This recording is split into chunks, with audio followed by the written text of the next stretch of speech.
So let's talk about a recent report about the future of Spider-Man's inclusion in the MCU. And the fact that we're going to get probably a lot more of these Spider-Verse characters that Sony's trying to hang on to in the MCU.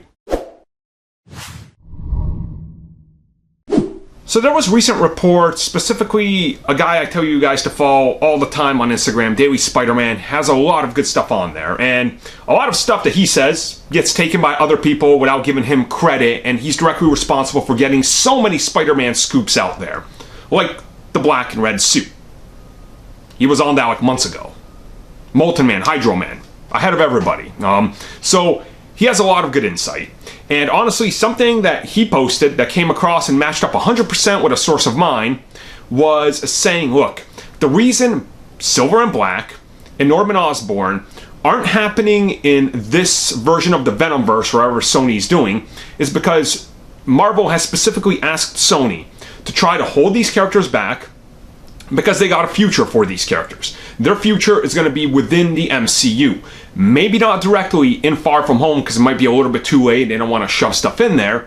But for the future. And obviously, the MCU is looking to Spider-Man as a sort of member that's going to be there for a little bit. But depending on what Sony does, it could change in the future, right? So when you think of it that way, this makes a lot of sense, right?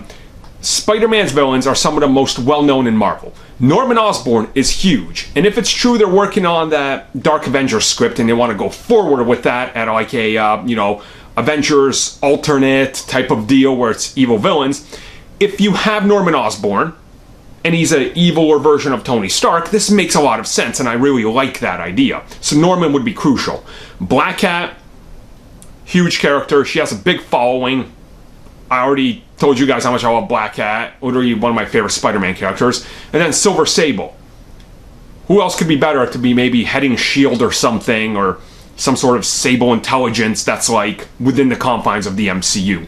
So honestly, his scoops have been pretty valid, and with how Silver and Black has kind of been like shoved aside a couple times, I find this very true. Now, I have heard some other stuff about Norman Osborn, which we're gonna talk about when a few more things happen closer to the release of the movie, but in due time.